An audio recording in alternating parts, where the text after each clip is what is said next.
Hey everyone, welcome to this week's Q&As. Looks like the questions are only on Patreon this week, but I just wanted to remind everybody, wherever you support, you could feel free to ask any question you want, and they'll all be included in this one weekly Q&A. I don't favor one over the other or anything like that. I just want to remind everybody that if you're just watching these and you're only seeing them come from one platform, that doesn't really mean anything other than the people that support on the other platforms just didn't have any questions this week. But let's jump right in. First up is a pretty interesting question from Flydeath. I guess they just discovered the Technology Connections channel on YouTube, which I'm also a very big fan of. I love the CRT series they did. And the question is, after looking into a bunch of other different display technologies, is it possible to create a laser-style CRT display and for it to be a lot more practical and lighter than a giant CRT? The answer to all of these questions is always yes, but no. So anytime you're manufacturing something like this, you're going to have to do a lot more than just come up with a design and put a bunch of parts together. So for example, CRTs required all custom glass, which was expensive just for the glass itself. Then you had to vacuum seal the tube, and then you had to have the flyback that shot the electron gun. And, I'm kind of oversimplifying, but it's a bunch of very custom pieces where if you made 100 or 1,000 of them, the cost would be insane. And then all of a sudden, if you're able to make 100,000, 1,000,000 of them, that's when the cost drops. And, flat panel TVs are the perfect example. Anybody old enough probably remembers walking into, I guess it would be the Wiz or Circuit City or something back then, and seeing a $25,000 40-inch flat panel TV. And, just wondering when that's going to be feasible in price. And the answer was when they built a giant factory. So, that's kind of the same for all of this stuff. I think a more realistic way to preserve the look and feel of CRTs without the expense is to eventually have a scaler that could go to 4K and 8K and whatever else we're in after that produces a scanline filter that feels the same as a CRT would. So you're never really going to get the beam of light drawing left to right, top to bottom across a display. But I think having some kind of really detailed scanline filter might take care of that for many of us. And depending on the display, I mean, if it's a 120 hertz display, I'd like to see experiments with doing some kind of interlaced flicker. So each frame is drawn twice, just maybe one a hair different than the other, so you don't get that headache-inducing flicker that when you use those crappy pound cables and have 240p displayed as 480i. Maybe there's a way to do something like that and to give the feel of a CRT without the headaches of the fake stuff that you see now. I don't know. That's all. I'm kind of just talking out of my ass with this one, to be honest. I know that this is something I've woken up with insomnia and stared at the ceiling thinking for hours of ways to accomplish this.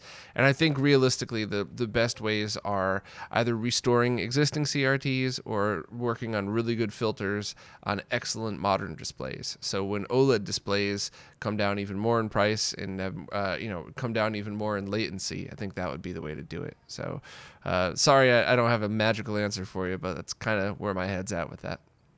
Kelv SYC wanted to know how I would approach early CD-based systems like the 3DO or the CDI.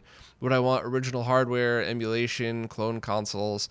And it's the consoles that you use as an example make this an interesting question. Because if you said, how would I recommend people experience the Sega Genesis? Go buy the Genesis Classics pack or buy the Genesis Mini and then kind of decide where you're at. Was it a blast of nostalgia and now you're done? Or did you buy it and go, I really love these. I actually want to pursue this as a hobby that I enjoy, not just a quick trip down nostalgia lane. But you don't have that with the 3DO and the CDI. And if you wanted to experience it, you'd have to rely on emulation. And it's been a long time since I've tried to emulate either, but the last time was not the easiest experience. It was buggy and things just didn't feel right. And it got to the point where I didn't even want to play any of the games because I felt like any impression I got was going to be a result of how I emulated it and not the original. So I would suggest that if anybody really wants to experience those, they would pick up all original hardware and just burn CDRs if possible. And then just decide, is this a really cool thing that you were able to collect? You're probably not going to use more than every now and then, but now you have it for your collection. You've always wanted it, and yeah, you're kind of done. Then I would leave it at that. But if you buy a 3DO and you decide this is awesome, there's like 5 or 6 games that I love on this that, I don't know if I want to ever play other versions, or maybe there are no other versions available. I would look into an optical drive emulator, even if your drive is in good condition. And I've done that before on a few of mine where I had in fact, my 3DO was working, made sure I tested everything was fine, and then I saved that drive and added the optical drive emulator in case I ever needed to put it back, in case I ever picked up another 3DO with a broken drive that I could drop it in. Because when I use these for testing, I even got a 256 gig USB stick and put every single piece of 3DO software that's ever been made on it, so I don't have to worry anymore. If somebody says, hey, can you test this mod for me with this game? I'm having a problem. Like if a developer is coming out with a mod or something, I could just grab mine and test right away. So I think that's probably overkill. I don't think there's 256 gigs worth of games that's worth playing on the 3DO. But I just wanted to cover both crazy sides of the spectrum.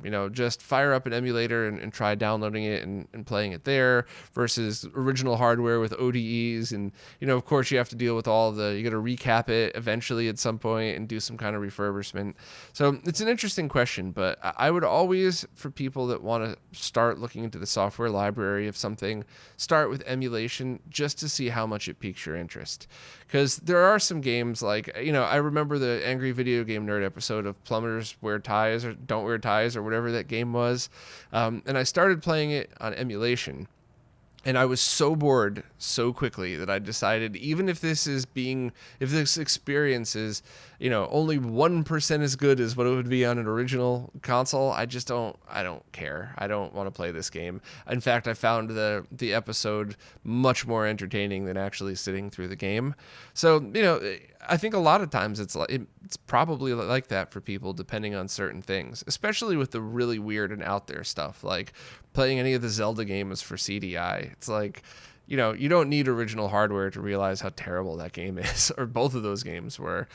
But things like Road Rash on the 3DO with 240p mod, like, that's an awesome game. Anybody that plays that is going to think it's amazing regardless, and if you maybe played that on an emulation that wasn't as good, you wouldn't think it's as cool. So yeah, start with emulation to decide if it's important to you or if it was just a curiosity or a trip down nostalgia lane or something, and then kind of decide how deep you want to get in and if you're a collector or not. Because if you're a collector, of course you're going to want the original hardware no matter what. So that's kind of like my whole view on all of this stuff. But I do wish that we got really good, accurate emulation for all of these, so it would be less of an issue for people that just want to experience the games without dumping $1,000 on console accessories and other stuff. TJ had a question, and I also owe TJ an explanation. We'll answer the question first. Where could you get reproduction Sega Saturn long box cases? VGC had them on Amazon, but looks like nothing's available. Yeah, I don't know if they're going to be back in stock anytime soon, but I would check with Cliff from Cliff's Repair Corner and see where he gets his. Maybe there's another source for them, or maybe he stockpiled them and he'd be willing to help you out. And also, when you were asking about certain cables, HDMI cables for old consoles, I think I said something like, I'm not sure if it's a serious question or if you're just trolling me. I'm glad you took it the right way. I'm glad you didn't think I was verbally assaulting you. A lot of people that followed the channel for a while know my hatred for certain brands of these cables and for certain companies that rip people off. And a lot of people jokingly will say something like, hey, like that pound cable, right? Knowing that, just kind of joking with me the same way they would. So that's why I wasn't accusing you of being mean to me. I just wasn't sure if you were asking a serious question or if you were just being silly. And I guess it was a serious question, and I believe I answered it properly as well. So yeah, thank you for having enough patience to at least laugh at this and ask if I meant that in a dick way or not. So I wish more people all over the planet, including me sometimes, would take a deep breath like that and just say, hey, are you joking or are you serious? But no, I was only kidding, and I didn't know if you were kidding or not, but I wouldn't have been mad either way, of course. So glad there wasn't a misconception or a confusion on that or anything. AVO Hiccups wanted to know if there were ever an N64 FPGA core. Do I think it could run ROM hacks that are not playable on original hardware, that are only playable on emulation? And there's a lot of hypotheticals there, right? So first, you'd have to assume that a fully working FPGA recreation of the N64 was there, and then you would have to ask, why do those ROM hacks not run on original hardware? Is it because emulation's able to double the memory or something? And if that's the case, are you able to then double the memory in the FPGA recreation? So my guess is I would keep expectations low for almost all of that stuff. If it can't run on original hardware, it's probably not going to run on an FPGA core, at least right away. And I think the people that are looking into N64 stuff are focusing on getting an accurate recreation first, and then maybe coming back and figuring other stuff out. Kind of like Super Nintendo. You know, the MSU1 hack is only playable with a ROM cart, but it is playable on original hardware. So that should be eventually usable on Mister, because it's technically running it through original hardware. So yeah, I wouldn't hold out much hope for that, at least until there's already a core out there and there's a bunch of developers actively working on it. Bradley Cooper had a question, and the answer is going to be a lot more complicated than the question, so bear with me on this one. I guess Bradley recently saw the Nutsack episode where Joe had somebody RGB mod a consumer-grade TV, and was wondering if there's any forums or websites out there that track what CRTs can be modded for RGB. But to add context to this, Bradley is looking to use one for light gun games, and it needs to be smaller than 20 inches because otherwise there's just no room for it. So there's a few ways I want to approach this, but I got to start with safety first, just because modding CRTs is dangerous. Now, I always use the same analogy and example for this to try to get it into people's heads where they can visualize it. But I'm totally comfortable teaching somebody how to mod a Super Nintendo, like RGB mod a SNES Mini, because the only chance of death in that is stuff that's like out of the realm of the mod. So you'd either have to like try to mod it in the bathtub or get struck by lightning while modding. Like, you're not going to die because of that. Whereas modding a CRT, if you don't discharge it properly, there's a chance greater than 0 that you could have a serious problem. So what if you have a heart condition you don't even know about? You think you discharged it, you go to stick your hand on it, and I don't know if anybody's ever been electrocuted before. I have a lot. Sometimes when you hit something, you kind of get stuck to it. You know, your hand tenses. So what if you just grabbed onto that and now you don't even realize you had a heart condition and you're dead? Like, that is not a likely thing to happen, but it's not 0 chance. Whereas, my mod in the bathtub analogy, it's, 0 chance of you modding a Super Nintendo and dying because of the Super Nintendo.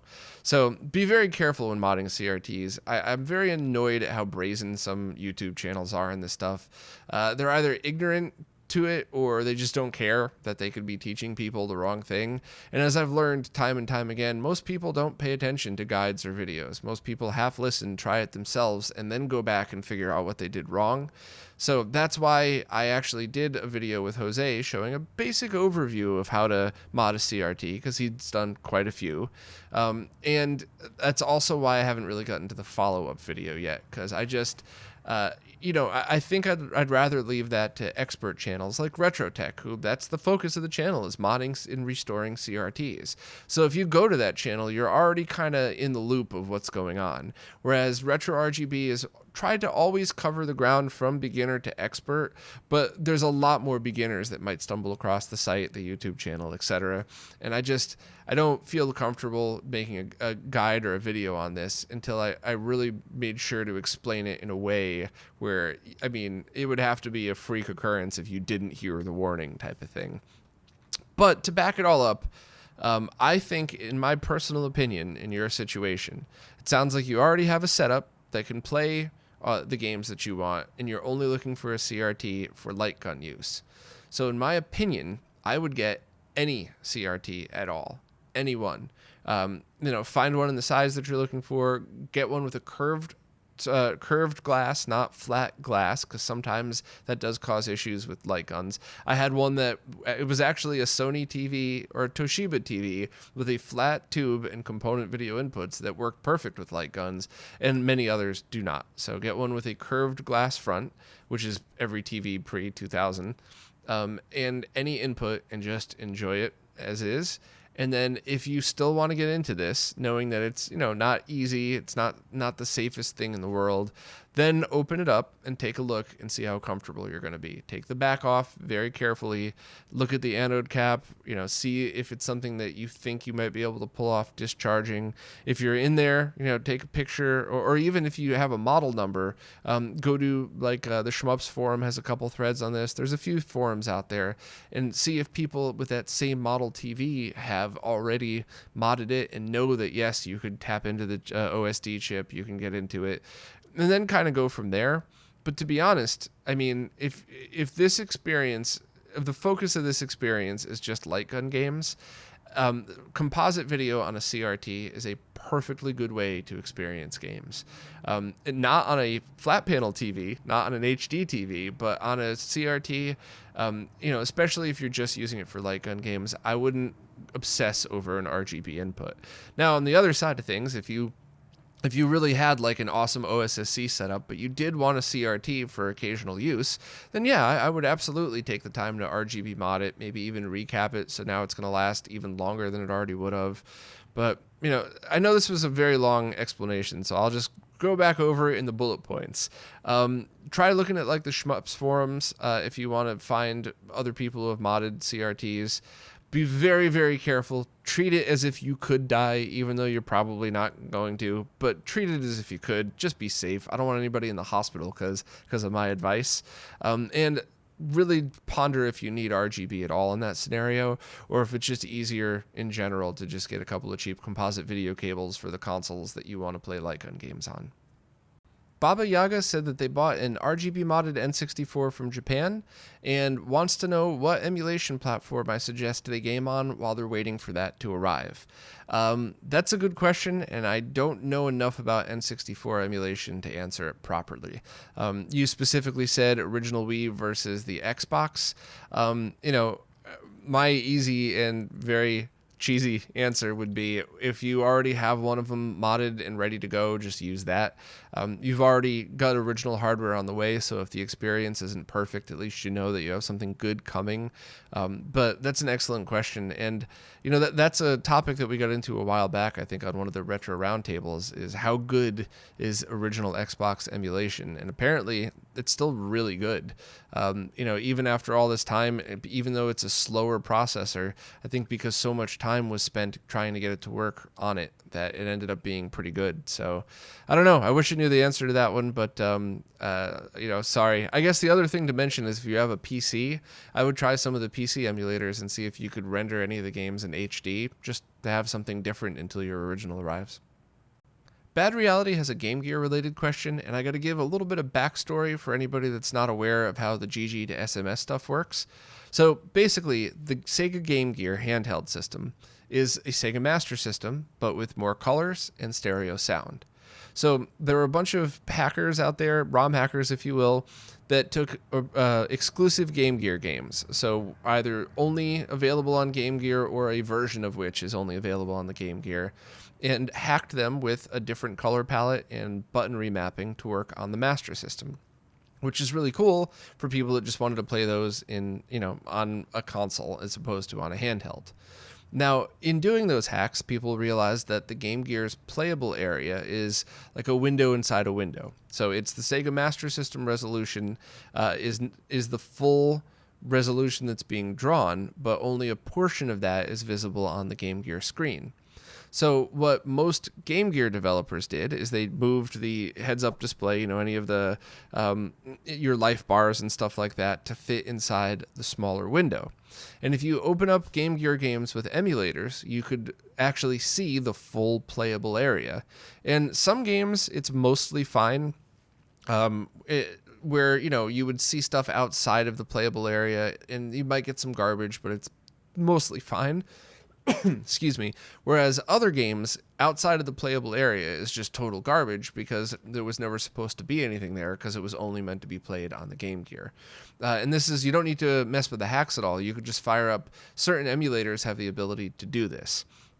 So Bad Reality wanted to know, do I think this mod would be available for the Analog Pocket, or I guess even the Mega SG, that would allow you to see the wider viewable area? And I don't know if that's something that would be enabled, but it's not going to work in most games the way that you would hope. If you go through and look at a lot of the Game Gear to SMS hacks where people have not only, re-enabled the area, but tried their best to clean up some of the outside noise, it still isn't perfect in most cases, and there's definitely no way to just automate that. So my guess would be no. Maybe they would add it as an advanced feature just for people who are curious.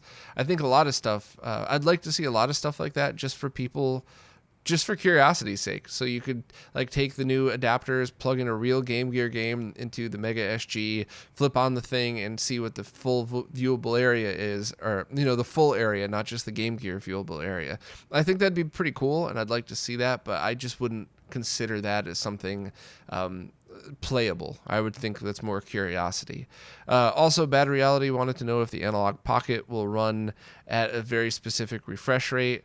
I don't know. I would assume that there's probably going to be one output mode that's compatible with all TVs, and then possibly even an expert mode that allows you to enable original refresh rates. If they did it on the Mega SG, they would probably do it on the Pocket, and vice versa. If they haven't done it yet, I don't imagine that. And also, Bad Reality noted that the GameCube and Wii run at different refresh frequencies based on whether they run in interlaced or progressive scan modes. I always run into trouble capturing GameCube and Wii. I got to revisit that and make sure I get it right next time. But refresh rate's certainly a little bit weird. I think for a lot of my captures, I've really just gone back to just capturing 60 frames a second and getting a tearing here and there, just because it seems to make there's less room for error, and that's what you're going to get on YouTube anyway when it re-encodes everything. But something I'd probably want to look more into is how to do exact captures at the exact original frequency, just for comparison's sake, I guess. Chris Syme is following up from a conversation from quite a while ago. Chris tested the NTSC version of the Getaway on the PS2, and it doesn't seem to support progressive scan at all. And Chris thinks this is the only game in the PS2 library that has progressive mode on PAL, but not NTSC. So if anybody out there wants to help verify that, that's one of those kind of neat little tidbits that I'd probably recorded somewhere, possibly even on those wikis that people have put up with progressive scan modes for different consoles. I think that's just kind of a neat little tidbit that it's kind of, just good to have recorded. So anybody want to check Chris's findings? Joseph Vessel wants to know if I know how accurate the Arcade Archives releases are on Switch and PS4, mostly concerning the input lag. I don't. I would assume that at best you have 2 frames of lag, plus, of course, whatever your TV adds, which is something that you have to keep in mind when playing arcade games or any older game that was designed in a essentially zero lag environment on modern equipment. If the time from the button press to when there's signal out of the screen is 3 frames on an original console, then if you add 2 frames of emulation lag and then 2 frames of TV lag, that's 4 added frames. And some software emulation releases, even major ones, have a lot more than that. So I haven't tested it yet, but I would always go into buying those releases as understanding that you're probably not gonna have the most accurate experience and all of that. I'm certainly not. I would never tell anybody not to buy something like that. I just would keep your expectations clear. And if you really want a more hardcore, accurate arcade experience, look into the Mister, or even MAME with a fast PC. Might even do better. I'm not really sure. They have run-ahead modes that you could look into, but I would just give it a shot and have accurate expectations, I guess. Rick said their local game store got in an HDMI modded GameCube, and before they buy it, they want to know if I could let them know what to look out for to see if it's the best option and done right. They don't have a GameCube with a digital out, so they can't just buy one of the HDMI options. It would need a mod or duplicate console anyway.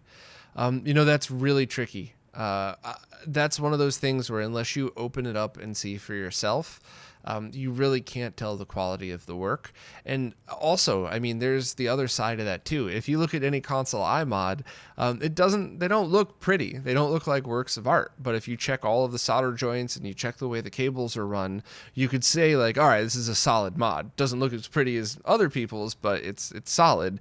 And vice versa. I've seen a couple of people out there who pride themselves in the artwork of the mod, and the mods are terrible. Half of them get returned. There's whole Twitter threads with angry customers because theirs never worked right. So it's really rough to judge something without being able to see it and test it myself. And I would always be leery of something that you just pick up.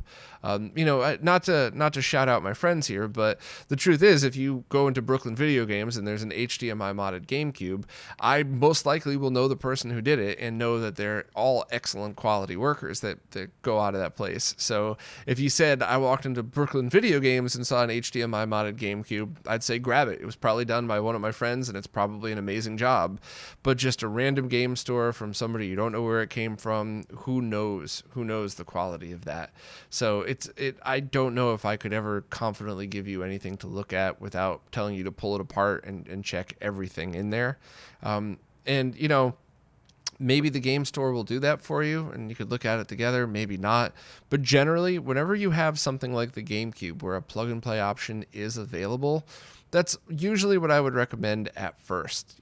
Optical drives are dying. We just already talked about that in this Q&A. So maybe finding yourself a GameCube with a dead optical drive that has a digital port, maybe you could find one of those super cheap. Or the opposite, maybe you could buy this new one and save your current one for parts should something ever go wrong with the new one with a digital port, and then buy yourself a Carby for real cheap to get HDMI out. So, I would just consider all those options. And if you are going to open it up, take some pictures and maybe send it to somebody that put it up online, have people check and see. But it's just, if it's really bad, you'll know right away. And if it looks good enough, maybe you could just take a really close look and see, are there cold solder joints? Are there wires falling off? Are there wires at all? Is it a really good solid mod? I don't know. That's a tough one. And the problem is, right, I'll see 100 mods that are perfect and one that's terrible. And that's what scares me off for giving this kind of advice, because what if 99 people, bought a perfectly good modded GameCube, but you're the one that ended up getting a junk one? I'd feel really bad. So just be very cautious when buying pre-modded stuff. Conrad Klaus just saw the updated post on the FRAM mod for the Sega Saturn, and that's a mod that takes the volatile flash memory. So that's the memory for your save games that when the battery dies, you lose all your save games. Well, you could now replace this with a chip that's flash memory, so the battery means nothing. It's saved to the chip itself, so you don't have to worry about losing your battery and losing your saves and stuff like that. So the question is, where can they buy the FRAM chip to make sure they get the right thing? That's a problem I had as well. So you could look on eBay. I believe there's some sellers in Asia that have them. That's where I got mine. I got mine from somebody that got it from there, and mine's been working fine. And I believe there's a slightly updated model with it's the same exact part number with a B at the end, available on DigiKey worldwide, but they're like $20 a chip. It should work the same. Everything should be fine, but that's really expensive, probably more expensive than that chip should be. So hopefully we'll find a really good source for them somewhere, and then have Console 5 stock them for us. But at the moment, I think your best bet is to look for eBay or try to buy the other one on DigiKey. Just understand that it's going to cost an arm and a leg. $20 is a lot for the chip. And I had a few friends take a look at the data sheet, and they said they have not tried it yet, but the newer edition with the B at the end of the part number looks like it should work fine.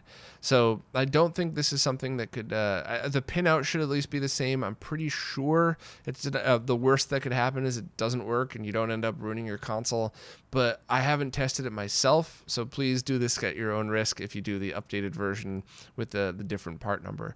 And I'll update that post even more if we do find out, either find a good source of the original, verify the new one, vice versa, and all that stuff. So good question. And thanks very much for your kind words. Much appreciated. Well, that's it for this week. If you're a new supporter that's looking to participate in these, ask any question you'd like wherever the newest Q&A post is, wherever it is that you support. So I can't really go back and sift through different posts from different weeks, so I just take the latest post. So this week is week 102. So if you have a question for week 103, just find week 102 wherever it is that you support, ask your question in the comments, and I'll get to it the following week. And if I ever don't, it's never on purpose. It's always some kind of accident, whether I skipped over something that I thought was just a statement and was actually a question, or more likely I just ended up accidentally deleting the file in post. Hasn't happened a lot, but it has happened, so oops, sorry. And of course, and as always, thank you all so much, because without your support, none of these things would be able to happen. So I really appreciate it. Thank you all so much. Stay safe, and I'll see you next week.